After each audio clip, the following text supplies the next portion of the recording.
Hi! We did it! We did it! We did it!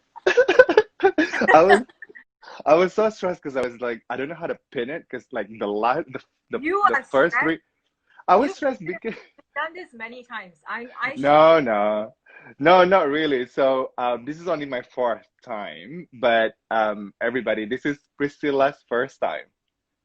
Total IG live. Actually, the past IG live chat that we've done, it was everybody's first time. So I'm glad that Too Whole World bad. Singapore is the first one to like be talking to you in IG live. Absolutely. No, I wouldn't have done this for anyone else, but okay. Thank you so very much. So what time is it now in London? It is like 1:04 Mm, lunchtime. I have my right. lunch after this, but it's so freaking hot. Oh, You is know, it? So I it's, live summer in has started. sorry, Summer has started there. pretty much. I mean, not officially, but Right. it's as good as summer. It's just burning hot. I'm wearing shorts, which Right. I No, me feel too. I'm not wearing shorts right now. Is Uh, bad. Pretty bad. no, Got but a fan there at the side. no, Singapore has been really, really humid actually. So you may have not like missed a lot of things about Singapore Really. weather. I've been seeing a lot of people posting pictures of thunder and lightning, and I was like, wow. Yeah, actually you're right. It's been quite weird. I mean, I live on the 14th floor, so whenever there's like lightning, it's like so Wow. blastingly bright. Um, I think when it poured, and then when it's hot, it's hot. But in like Singapore, it's always humid. So I even now know. in aircon, I'm like perspiring. Tell me. So um, so I think there's a lot that we want to talk about, obviously. Girl, let's But I mean, we're all about like the creative solution and some of that kind of stuff. I think let's start with um, what made you move to London for people who don't know. Um, and also, how long has it been and how the business has grown? And before you start answering that, I would also like to highlight that you were actually her world's 2015 Young Woman Achiever winner. how how long ago was that? It was like That's 5 years ago. That's 5 crazy. years ago. That's not too long. That's Crazy. not too long. That's not too long. So yeah, so what made you move to London? I moved to London in 2018. Hmm, March 2018. So it's just over 2 years ago, and it was basically because my husband is a Londoner. hmm. So yeah, when we got engaged and decided to get married, obviously, there was this question of, um, Where? yeah, who does the moving?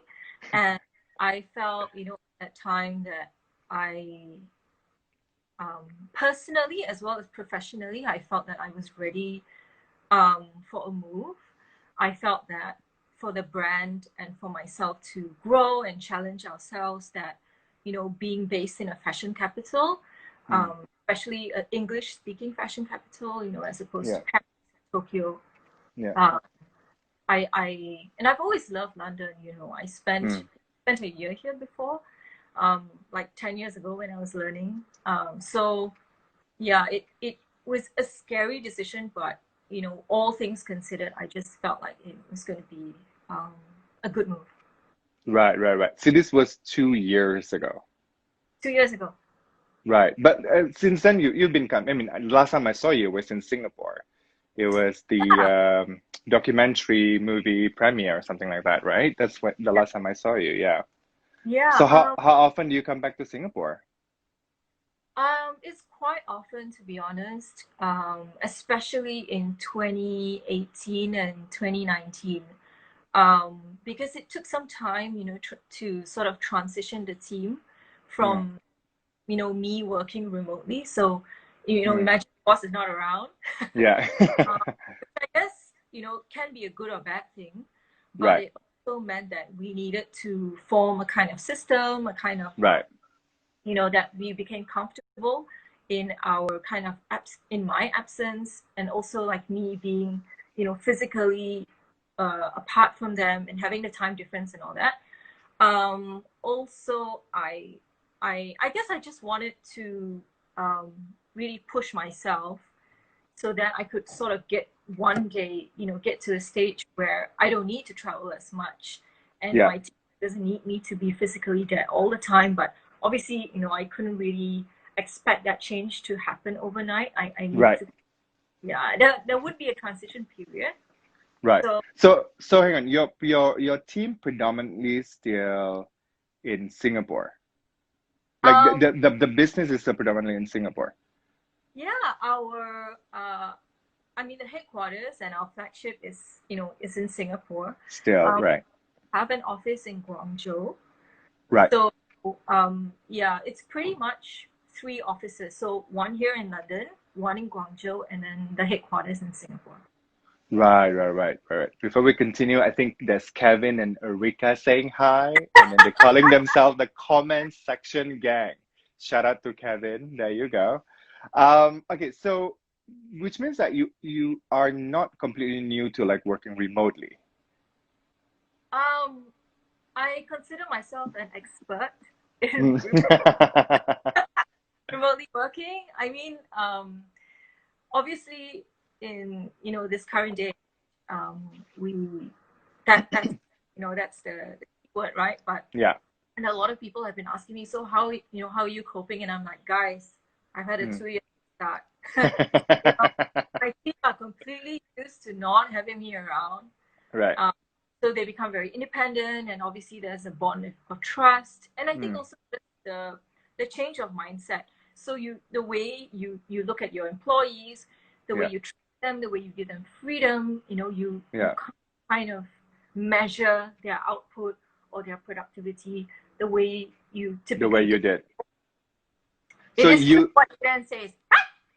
Uh,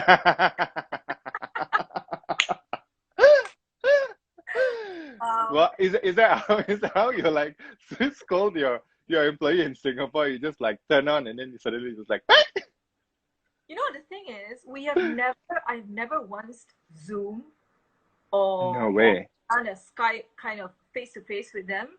Everything Right, is over WhatsApp. right, Sometimes we really need, then we do like a WhatsApp call, but even mm, that is mm. once in 6 months. Right, So right, right, everything is done over WhatsApp or email, and I right.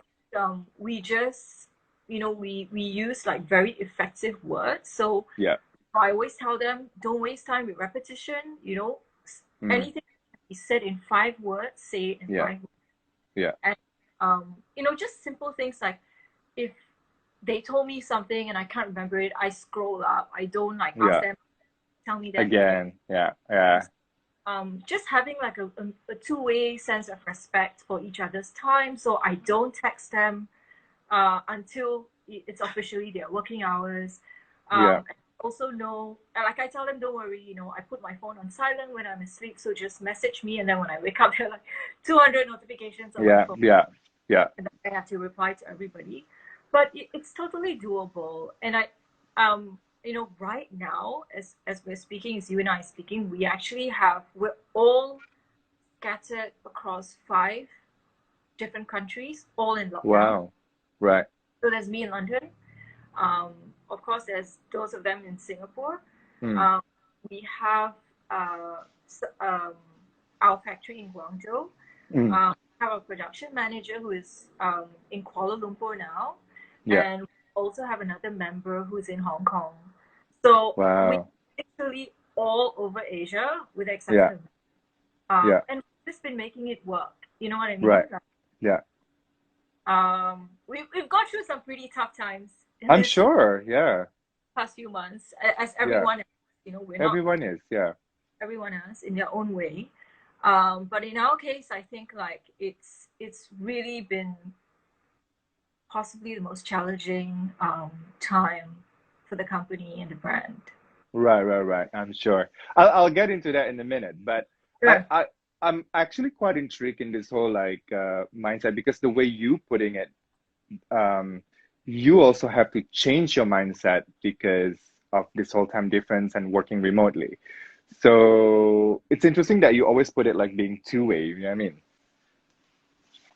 Absolutely. I think, you know, so people have pointed out that in Singapore, the Mm.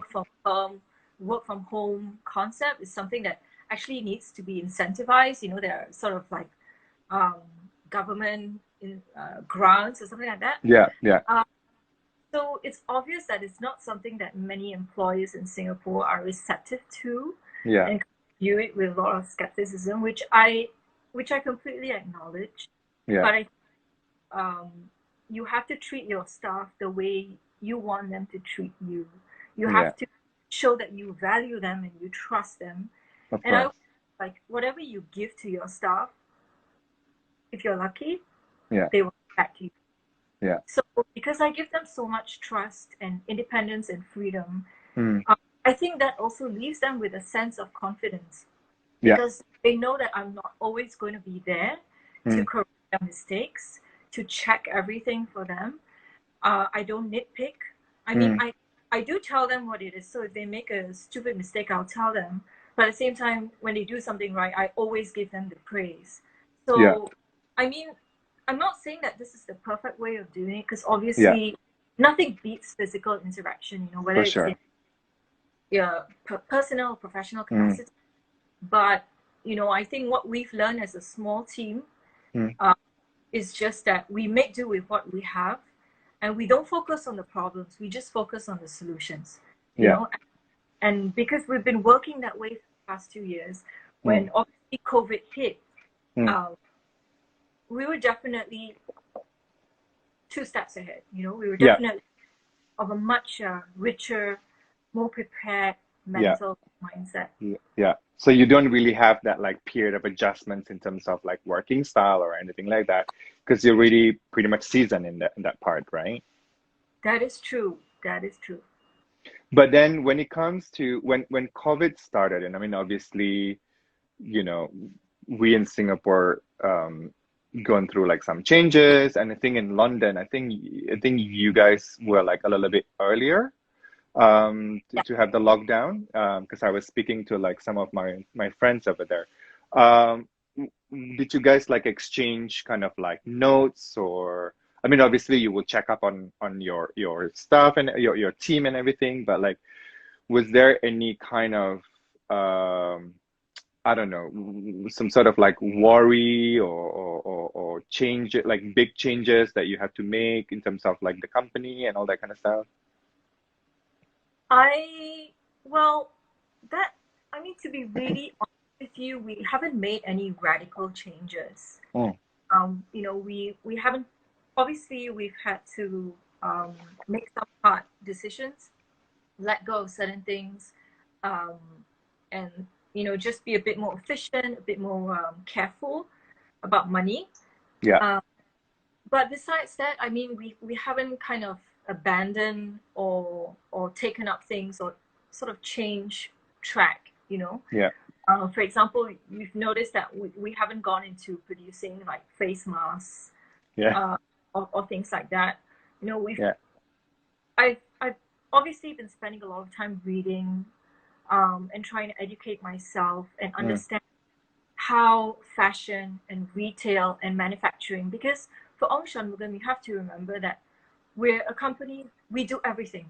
We yeah, design, we prototype, we produce, mm, we retail, we distribute, we do everything. So yeah, we're not, say, like a multi-label boutique that, you know, wholesales other brands. yeah. At the same time, we're not just an online, you know, blog shop or something. And we have multi-city operations. So, Mm, you know, obviously when COVID came up, the problems that came, they sort of cascaded over the months. mm, So in January, if you recall, yeah, London was normal. Singapore yeah, obviously had a couple of cases and started to get a bit mm, careful. You know, you yeah, had like screenings and mm, stuff like that. And mm, but what obviously China was in the thick of it. And yeah, what this meant was that our production and our fabric suppliers were all stuck at home because of the lockdowns in China. Mm. You know, weren't allowed to resume work. Yeah. All the deadlines that we had set for them, they just couldn't meet. Yeah. And the production manager, who is typically based in Guangzhou, Yeah.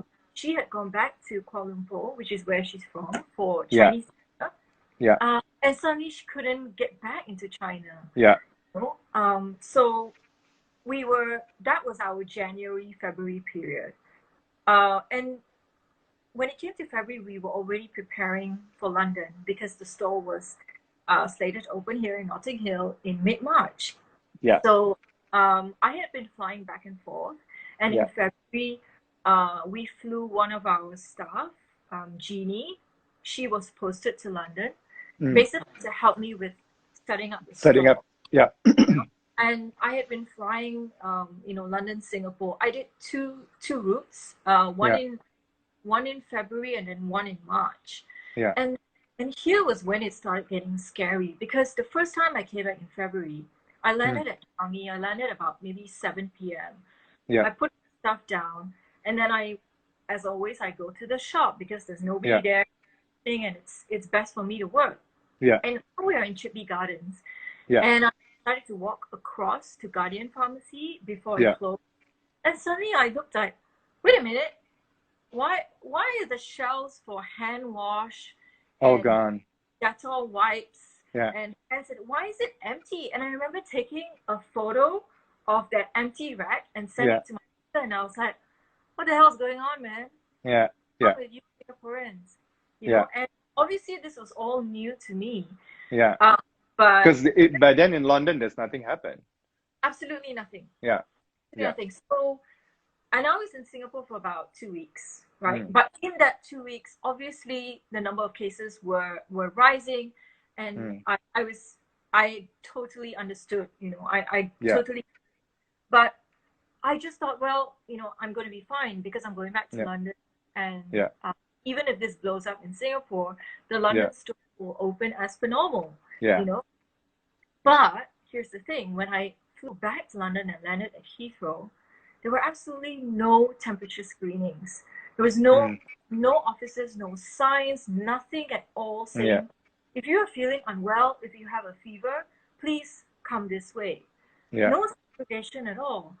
And I got back to London, and obviously was just paying attention to the news. And I had one more trip. I had to fly back to Singapore. In March? End of February. Oh, okay. End of February. And by the time I took that trip, I had already decided, okay, this is some serious shit, I'm not going to wait for London to get its act together, because it's serious enough in Singapore, and because exposing myself to international travel. I mean, a 13-hour flight. And I remember by the time I boarded that flight, Singapore Airlines, thank God, I check in the last, and I went to I had already checked in online, but when I went to the airport to drop my bag, I would go right at the end before check-in closes, and I'll tell the stewardess, look, I've already checked in online, but is it possible, do you have any empty rows, because I want to change my seat. I don't want to sit with anyone else because I don't want to wear a mask. And he was like, okay. And sure. Which date was it? Sorry? Which date was it? This was end of February. Right. This was end of February. And thankfully, obviously by then, a lot of people were choosing not to fly. So the flight was empty. Right. They were empty row. And I was telling my staff, for the first time ever, I didn't go to the toilet. The whole Oh, you didn't even? I just didn't drink water. Yeah. So I obviously drank before I boarded the flight. Yeah. And I told myself, I'm not going to use the toilet. Yeah. Because the thing is, I knew I was being careful, and every time I fly, I was one of those that watched that Naomi Campbell. Yeah. yeah. And I totally took notes. I was like, yes, queen. Yes. So ever since I watched that last year, I had my canister of wet wipes, and I wiped every single thing now. And you know what? What's exactly true back then? Everyone looks at you. Everyone gives you. Oh, completely. Yeah. On you. And you can see people whispering to each other, like, yo, this girl, like that. Yeah. So Just like, extra until is that it? Yeah. I'm sorry, Yeah. whatever. Yeah, I And so know. It's true. kind of wiping everything down. But here's the thing, you can be careful, but Yeah, you but other people, yeah. can't see from others, you know? Yeah. No, And true. that flight, there was obviously a mix of people. People Mm, who were just coughing without the mask, coughing of over, course. even Mm, without covering their face. And so when you realize that here you are exposed, and you know what the airlines say, it is true. The cabin air is actually purified air. It's very mm, clean. So all you need to do is kind of reduce your physical radius, mm. to people. And I figured if I get a empty row, I'm kind of okay. But obviously, Yeah. can't really It's control it. hard. Yeah. Yeah. So and when I landed in Singapore, I checked into a hotel. So I sort of already started, semi quarantining myself, and Mm, this was before Singapore started doing that to incoming yeah. travel. So I booked a hotel room and I stayed there for 10 days. And I would tell my staff, I don't really, I want to minimize seeing you guys. So Yeah. I didn't actually see them. I would Mm, only go into the shop in, in the evening after they would have gone home. And then the mm. day I would just go to my hotel room. Right, right, And right. I didn't even tell any of my friends that I was in town. I didn't meet up with anyone. People asking me like, Yeah. oh, how's your London store going? And I was like, yeah, Yeah. I'm just, but you know, these were just things that we had kind of adopted. Mm. And then at the end of that trip, obviously I had to fly back to London. That was the 4th of March. Wow, And okay. by this time, there were already cases in London. Right. Um, and I had expected, okay, this time, for God's sakes, when I land in Heathrow, please, can someone please check my temperature? Yeah. Yeah. Give me a sign that you guys are on top of this. Mm. But it was exactly Nothing. the same. It was exactly the same as Wow. not a soul. It's like you just came into Heathrow and it, Mm. it felt like there was no virus at all, Mm. and completely living on a different planet. So I Yeah. think, to be honest, Wendy, when I landed that day and there was absolutely no checks, I had a very, very scary feeling about the Mm. future of our store in London, because I Right. just feel like this government is not taking this seriously enough. Seriously. Mm. They think that this is an Asian problem. They Yeah. think Yeah. this is not something that will come to Europe, not come to Mm. London. And I just, that sense of Mm. just feeling that, oh my God, this, I could not be in the wrong city at the wrong time. Right. But I mean, everything everything had been set in motion, and Yeah. we got the keys to Yeah. the on the 9th of March. Mm. I had a second staff, Arunima, who was flown to London as well. In And March. in March, yeah. So because what we had also done is our plan was to close the store in Singapore for Mm. 2 weeks, so that all the staff in Singapore could be in London with me to help For the me opening. store and for the opening. And the thing also is, um, I kind of wanted to give them a chance to experience. Yeah. Yeah. Both of Yeah. them had never been to London Yeah. before. As an And exposure for them. Yeah. totally exposure or reward or Yeah. incentive, Yeah. just something Wow. for them to, so that they could feel part of, Yeah. big step that we were The making. family. Yeah. Of course. You know, Yeah. and obviously learn that, Mm. we were so fortunate that we do so well in Singapore. Mm. But it's just a small country and city, and we have to Yeah. think big.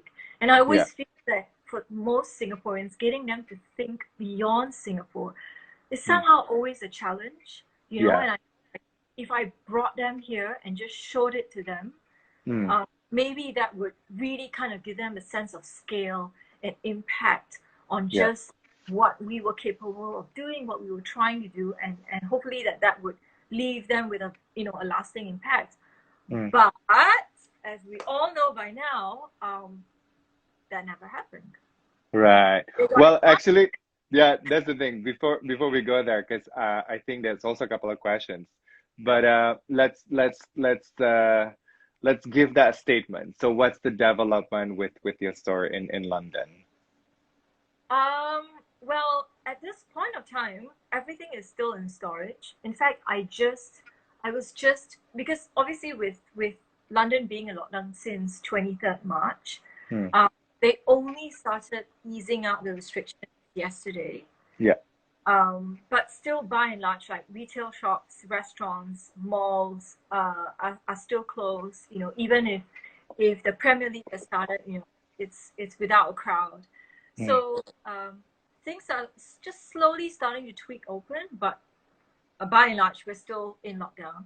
I just went to the warehouse the other day to kind of like, you know, upgrade to a bigger unit because I just thought I need more space. I can go in and get out stuff. Previously, Yeah. everything was, you know, Right, right. that close. So So hang on. So you managed to open the store for how long? we never opened. You We never opened it. got to open. This is the best part. So Oh. I got the keys on the 9th of March. Yeah. And immediately on the day that I got the keys, the painter, the decorator came. So the wallpaper was going up and we were changing, you know, the original store, Hmm. the white, and we were changing it to black. So the Yeah. paint work started. The furniture started coming in, our shipment from Singapore, our inventory, you know, all Hmm. that, you know, we had kind of timed it. So I had a spreadsheet, you know, and I was kind of like, Yeah. Yeah. was coming, and you know, Yeah. we were basically setting up, you know, Yeah. slowly renting space. And we had set the opening date for 19th of March.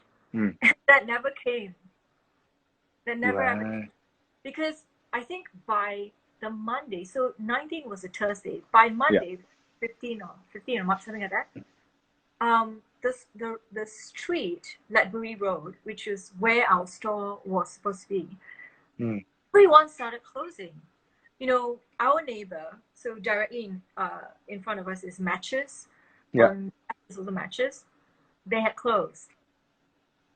We had a couple of other boutiques, like a mixture of like kids wear, women's wear, Hmm. all were closed. Hmm. Where is this again? In Notting Hill on Oh, Ledbury, Nothing Hill. Okay. yeah, Oh, yes. Yeah. Yeah. the Library only Road. two tenants that were still open was Ottolenghi and the Walmer Castle, which is David Beckham's pub, which is Hmm. also on Cities. It's only these two. Hmm. It was a dead town. There were Right. no cars. There were no pedestrians.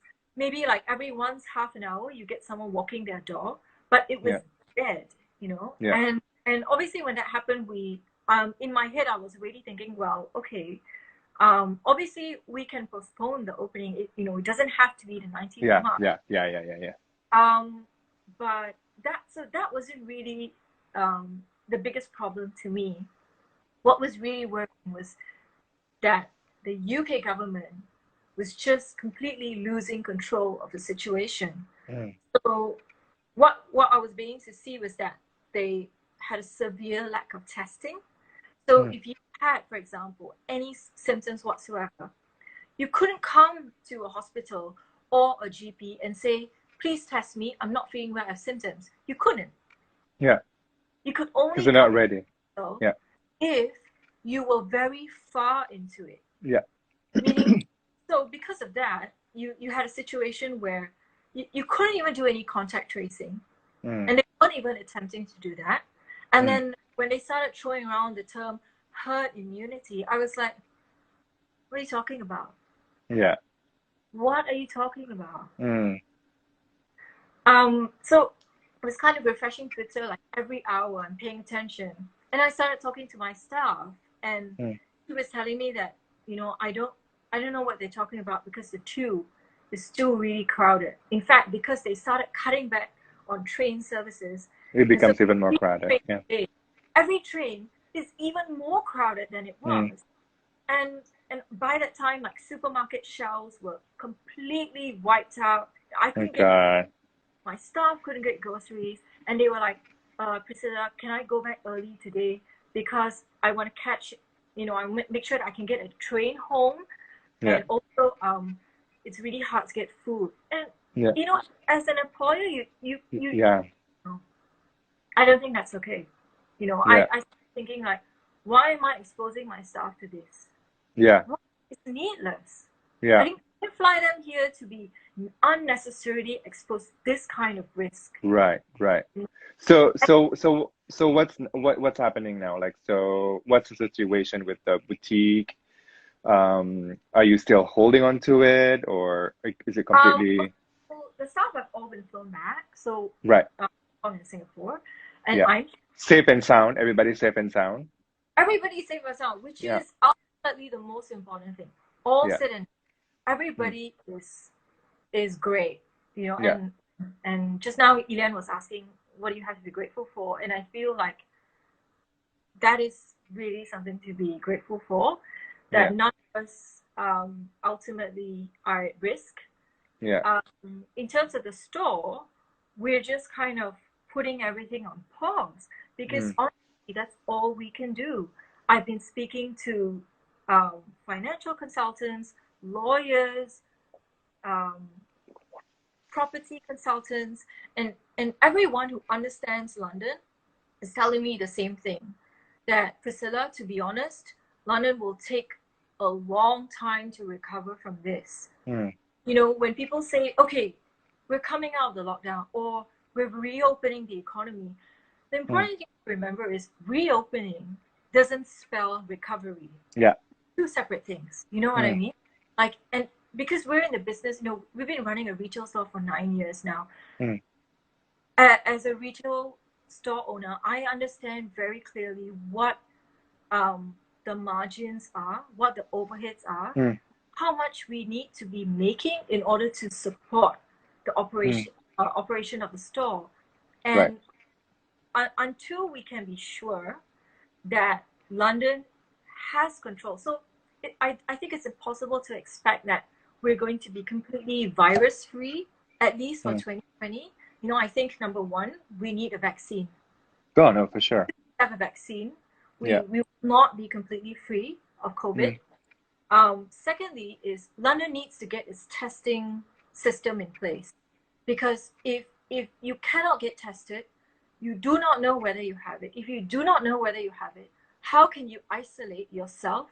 How can Mm. you protect yourself? How can you take the necessary steps to make sure that you are not infecting other people, Mm. right? Until we have these two things, I don't think that London is prepared for any kind of recovery or any kind of economic Yeah. normality, you Mm. know. And I don't think that it's right to Yeah. expose myself or any Mm. of my staff to that kind of exposure again. Yeah. Right. You Right. know, to be honest, the way the Singapore government has handled, controlled, managed COVID Mm. 19 is impeccable. You know, Oh I know yeah. have we have had some shortcomings, we have had some blind spots with the migrant Yeah. workers, and but the most important thing is that um, they have owned up wherever they fall short. They've owned up. You see in yesterday's news that plans are already underway to make sure that um, by the end of the year there will be additional housing for migrant workers, which with much better conditions. And Mm. you know me, I think that's what we want. We don't Mm. expect the government to have 100% of the answers and Yeah. solve all the problems. That's not what we want. But we want to see a government that is showing that they have some level of confidence and Mm. expertise, and they're taking active steps to make things better. And Yeah. I just, you know, I'm following both sides of the news. No, for sure. Yeah. In London, and obviously with what's happening in the US. Yeah. Um, Yeah. but Well, I just couldn't agree more. I mean, as a permanent resident in Singapore, you know, I couldn't be more thankful to actually be in Singapore during this time, you know. But before we get into too political, K for why Killa not? wants to. I all No, of hang you on. talking We about things that matter. we just have like someone needs to go somewhere at the certain time, but I think K for Killa wants to know when are you gonna launch your OM collection? Okay. Well, yes. We this is the craziest collection ever, because from start to end, Mm. we worked on it in lockdown. I'm not kidding. Oh In wow, really? January or February, Yeah, China was in lockdown, yeah, and then March onwards, London was in lockdown, and then right, April onwards, Singapore is in lockdown. It's been completely produced, designed, sampled, QC'd in lockdown. right. But I'm very happy to say that the first batch of stock arrived in Singapore Mm, this very day at mm, about 12 p.m. Um, the first shipment arrived, and we are planning to go live in 2 weeks' time. So I don't right. give you the exact date right now, because there are Mm, a couple of things that we're kind of working on. right. But yeah, 2 weeks' time we should be ready. So you, And that one everyone you'll should be be ready as well. so that one you'll be launching it online, obviously. It will be launched online. It will have to be Right. launched. I Yeah, mean, obviously. even when um you know we go into the next phase of the circuit Mm, breaker, and the retail stores in Singapore are allowed to open, I still think that people, or even us as mm. we operate, so I still think that we need to exercise caution. I Oh still no, think for sure. that we're quite Yeah, sensitive. um, it's not just about providing the best customer service, but also about protecting our staff. We right. have staff with young children. We have some staff who are in their 60s, who maybe Yeah, have a husband who doesn't have a great medical condition. So we have to yeah, kind of be sensitive to who yeah. we expose our staff to. So I would like, as much as possible, to do everything online if we Mm, can, yeah. and just kind of let things go by, and see how we cope. I mean, I obviously in Singapore, things are a lot better than they are Yeah. here, or anywhere else in the world, really. Yeah. So I think that maybe by July we should be able to operate the store as it was before. But at least for Well, the moment, I think we just want to be, a bit sensitive, a bit careful. yeah.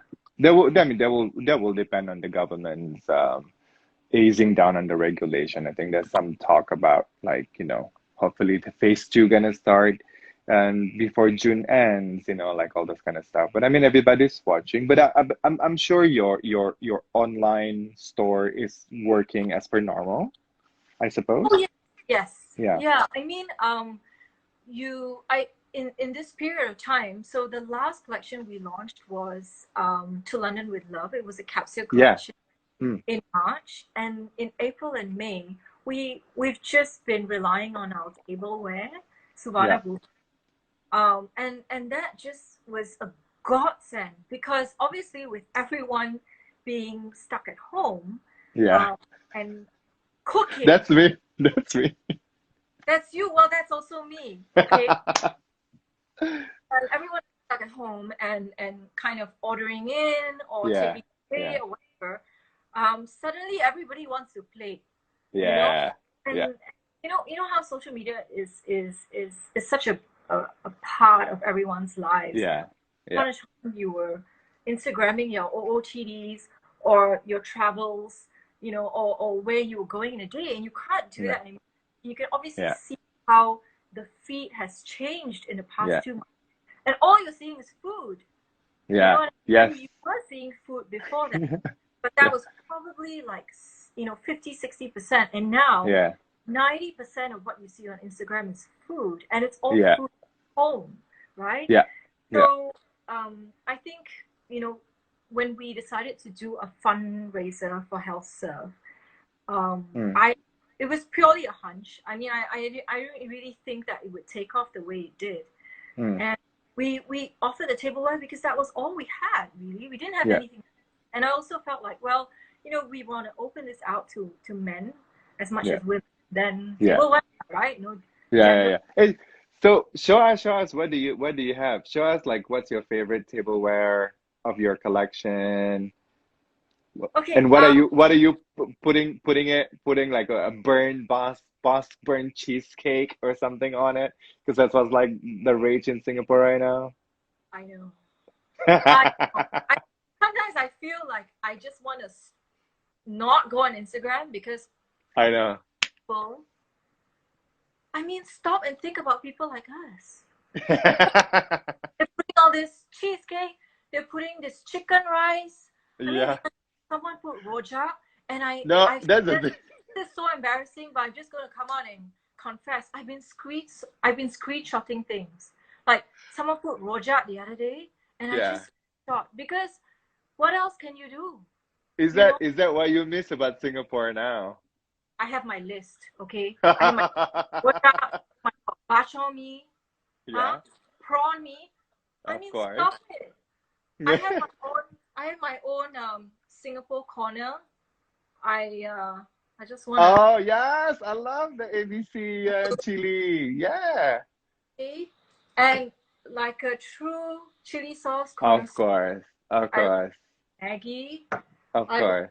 also have oyster sauce. The oyster sauce, right? So you cook at home, do you? I love how you asked me that because I'm so not a cook, and all my friends do this, but you know, um, Sesame? Oh, no. light light soy sauce, Light sauce. and also some santan because I Of can't do course. Of fresh santan course. But here. then what you got it in like where in I Boots got it all in I got in it all here Waitrose. in Chinatown, and All then right, of course, yeah. Yeah, Singapore curry. yeah, Hey, hang on. There's one Hong Kong roasted duck in Chinatown that I adore in London. yeah. Four Seasons. Four Seasons. I've never been there Oh my actually. God, please go. It's amazing. It's they have two, I think, in Chinatown and then one in Bayswater. So yeah. Well, when things open, I'll be there. Okay. Right. You were asking about tableware, so this is a funny thing. Yeah, I wanna I see. had stock of tableware here in my house, Mm. but here's the thing, right? Because of the fundraising sale that we did in Right. April. Hang on. Tell us more about that one. What is that? Okay, well, when the migrant worker issue surfaced, I mean, look, Mm. it's not that it just surfaced, it's been a problem Mm. for a long time, right? Yeah.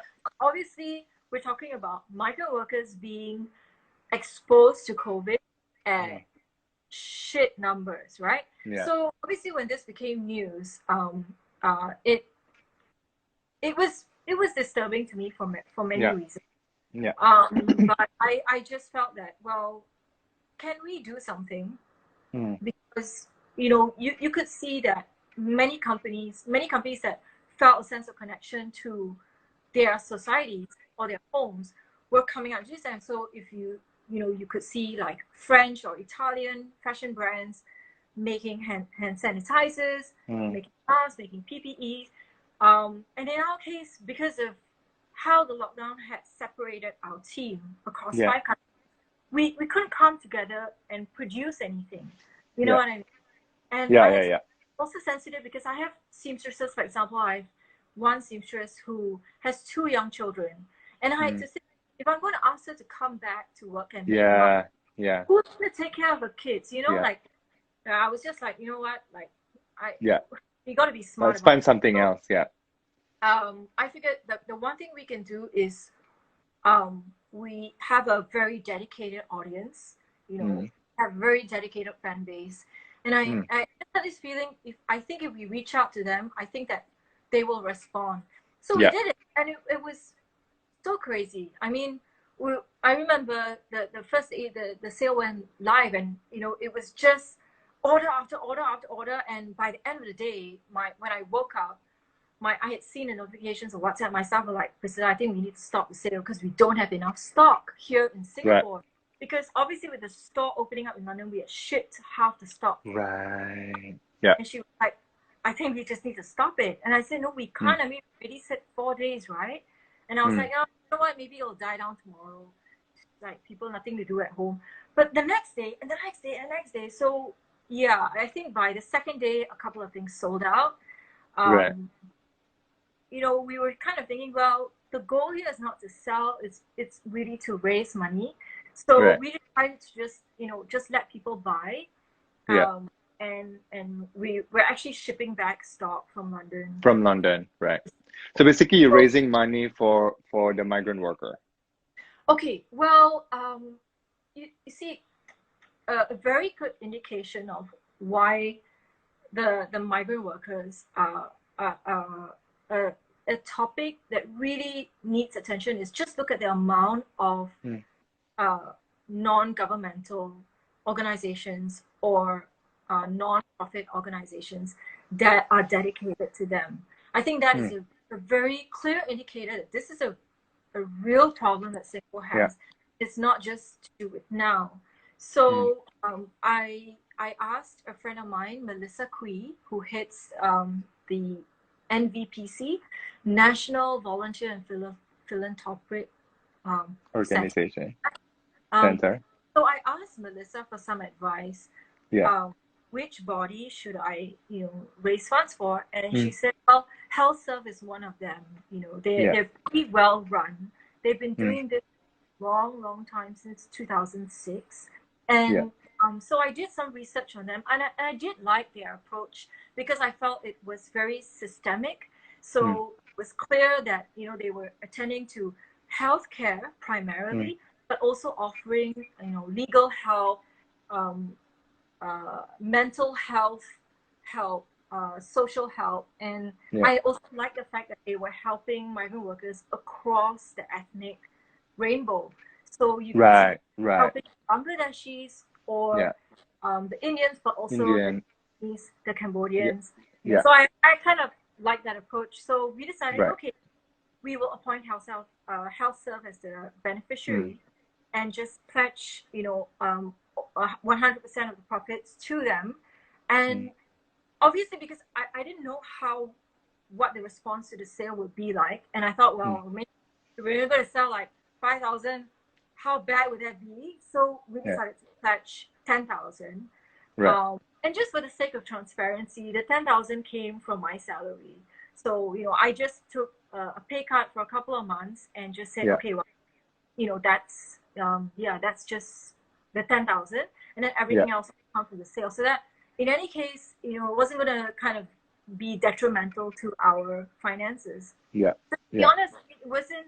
I don't want to take too much credit for it because I think that we had this amazing audience of customers who bought and decided to do it with us. And at the same time, I reached out to some of my friends who are very active on Instagram and have their own followings. And immediately, like they all, were blasting about it. And we had just a wonderful community of chefs, Instagrammers, actresses, men, women, even just complete strangers, just helping to spread the word. So it really did take off. So, what I used to have a nice, bunch of stuff at home, but I don't anymore because I sent it all back to Singapore. Sure.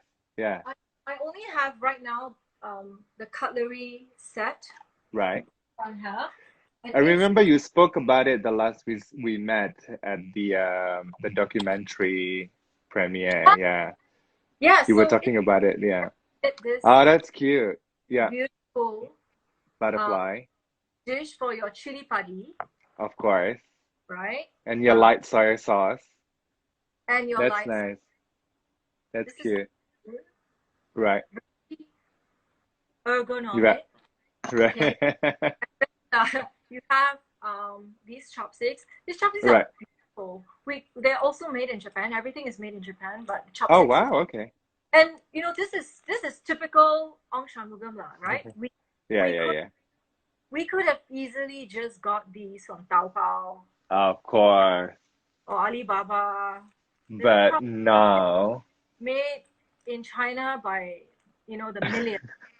But no, we decided to make life difficult for ourselves, and we got these in Japan made for us, and they're in the shape of octagon. So what this means is that it doesn't roll off the plate. Right. Like, I hate that. You actually bit into chili padi, and you need to like drop everything and quickly drink the orange juice. Well, your chopsticks are not roll. So It's you thought about that. It's yeah, clearly because you've I think experienced it before. that is why that You've is experienced that why before, so this happens. Okay, this is for a reason. But hang on, can we still buy these cutleries and Absolutely, cookeries? you absolutely can. So on our website now, it's Hmm. open for pre-orders. It says Yeah. delivery mid to end June, and Hmm. yeah, we are totally arranging. I see. Oh, it's the button. I think Coming. Kevin, Hey, I think I think coming Kevin is soon. hungry, if anything, huh? Kevin is hungry. Yes, we are arranging the shipment of tableware to be sent back from London Right. to To Singapore. Singapore. Right. Yeah, we're just in talks with FedEx to get the best rates possible, and then blah blah blah. Yeah. It's a bit headache, but it will be done, and I think the stock will be arriving in Singapore by mid-June, I think. Right, right, right. That's cool. But so everything is still based in Singapore. So when will you be back to Singapore, even for a visit? That is a great question. I have been asking myself that as well. And I'll be honest with you, I don't know. Hmm. Don't know. I mean, I think first of all, Singapore has to open up its borders Yeah. um, to the UK, you know, Hmm. and and then I need to ask myself, how do I really feel about being in a hotel room for 2 weeks and Yeah. eat, like quarantine food? I don't know. I need to Hmm. do that as well. Hmm. So maybe I might wait until that sort of 14-day quarantine period has been relaxed. That Yeah. might be a factor because also now the UK has announced that anyone coming into the UK has Hmm. to also serve a 14-day stay home thing. Obviously, it's you can still come home. Yeah. Not as bad as being in a hotel room, but that amounts to 4 weeks, in total. Yeah. Yeah. Or Back you can't do anything. Yeah. Yeah. Of Yeah, and course. I'm not really sure, if that's something that I Hmm. I can expose myself to. Yeah. So I don't have an answer to that, but Hmm. yeah, I mean, what can I say? As with everything else that's uncertain Hmm. right now, I think it all comes down to how responsible Yeah. communities and governments Yeah. can, and I'll just have to wait. Yeah. Well, maybe we'll do another session of IG Live and check in again on like what's happening. So Sure. when is this OM gonna be? Are you saying or OM? Oh, OM. OM. it's like when OM. you finish Like your that's what I thought. That's what I thought. Right. So when will be launch again? In 2 weeks time, you say?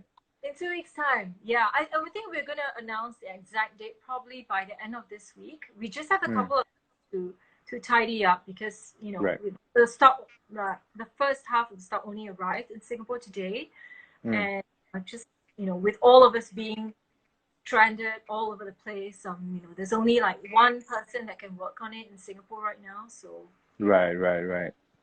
for that. Yeah. Well, hopefully we can chat again soon. Any Because I think, yeah, and keep us updated in what's happening. And let's check in with each other on like what's happening in London. And I do hope like you're fine and safe and healthy. Your husband is okay? Yes, absolutely. We're both Yeah. fine. We have, I mean, in the first month or so, every meal was from Deliveroo. And then after that, it's just like, huh? Okay, had Yeah. enough. And once Singapore went to lockdown, that was Yeah. the game changer because everyone started posting all these pictures. Yes. Just Yeah. like, stop it. Yeah. Can you guys Yeah. just stop it? Yeah. Okay? Yeah. It's So, it's it's the thing, of course. But yeah, we just experienced like a Hari Raya in lockdown. So it's just like oh, a how, the how, amount of how was your Hari Raya this year? well, you know what? My wife, I have two kids, and we all just like huddling up together, the four of us at home. She was experimenting with my mother's beef rendang's recipe. Oh my God. Yeah. So I think by the second batch, she perfected that. So that was amazing. But yeah, we made the sayur lodeh. Oh, stop it. We made what else did we make? We made sambal belacan. We made. You have serunding. It doesn't Oh, okay. have serunding. It doesn't count. Let me let me tell you. So what's so funny? My wife say every time I come to your place during Haraya, your surrounding, I don't really like it. So let me tell you what's a good one. So I'm like, really? Okay, okay. So what she did was, and this is apparently her trick, is that after she made it, she blended so it becomes really, really fine. Fine. Okay. Yeah. So she likes the very fine one, whereas at home at my parents' place, it was the coarse coconut husk one. So then when I tasted her surrounding, and I'm like, actually, it's really nice. And I was like, yep, that's the real surrounding. And I'm like, okay, yeah. We also made I don't know how to say it, like the potato, but like with lots of chili and sugar. It's like you eat it with lontong normally. No, I don't So know it's what like that. chili, and then like with peanuts and Oh, potato, like really I cut think fine potato. I've had that at Yeah. Hajj. Something like Yeah, that. yeah, yeah, yeah, Haji Maimuna, yeah, yeah, yeah. We got some food from Haji Maimuna also. Sorry, But girl. uh, Sorry. when will that happen? Oh. But I'm sure you can do it at home. I'll pass you the recipe.